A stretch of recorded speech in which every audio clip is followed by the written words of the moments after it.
যতদূর চোখ যায় ধুধু মরুভূমি আর সারি সারি রুক্ষ পাহাড়, খুঁজেও মেলে না পিপাসা মেটানোর এক ফোঁটা পানি। চতুর্দিকে যেন মৃত্যুর হাতছানি। তাই হয়তো এলাকাটির নাম ডেথ ভ্যালি বা মৃত্যুর উপত্যকা। যুক্তরাষ্ট্রের ক্যালিফোর্নিয়ায় এই উপত্যকায় এবছর জেগে উঠেছে একটি হ্রদ। প্রাচীন হ্রদটি পুরোপুরি শুকিয়ে গিয়েছিল বহু বছর আগেই। হ্রদটি কতটা প্রাচীন তা জানতে হলে শত কিংবা হাজার নয়, যেতে হবে 1,28,000 থেকে 1,86,000 বছর আগে।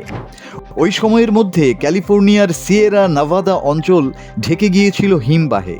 সেই বরফগলা পানি থেকেই সৃষ্টি হয়েছিল হ্রদটি। হিসাব নিকাশ করে দেখা গেছে সে সময় এটি প্রায় 160 কিলোমিটার দীর্ঘ ছিল। লোকমুখে এখন এর নাম ম্যানলি লেক। ম্যানলি লেকের আরও একটি বৈশিষ্ট্য রয়েছে। এটি পুরো উত্তর আমেরিকার সবচেয়ে নিচু ভূখণ্ড।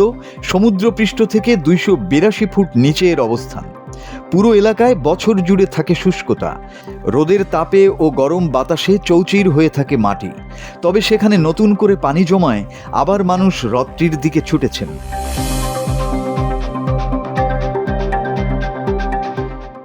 কিন্তু হ্রদে পানি এলো কিভাবে? আসলে চলতি বছরের সেপ্টেম্বর থেকে নভেম্বর পর্যন্ত সেখানে তুমুল ঝড়বাদল হয়েছে। যুক্তরাষ্ট্রের আবহাওয়া অফিসের হিসাবে 3 মাসে 2.41 ইঞ্চি বৃষ্টি ঝরেছে সেখানে। শুধু নভেম্বরেই রয়েছে রেকর্ড ভাঙা 1.76 ইঞ্চি বৃষ্টি। 100 বছরেরও বেশি আগে 1923 সালে সর্বোচ্চ 1.7 ইঞ্চি বৃষ্টি হয়েছিল ম্যানলি লেক এলাকায়। এই বৃষ্টির পানি জমেই হ্রদটি অনেকটা প্রাচীন রূপ পেয়েছে। তবে এবছরই যে হ্রদটি প্রথম জেগে উঠেছে তা কিন্তু নয়।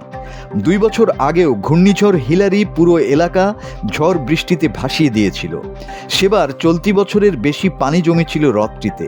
ফলে কিছু সময়ের জন্য হলেও নৌকা চালিয়ে মজা নিতে পেরেছিলেন ভ্রমণ পিপাসুরা।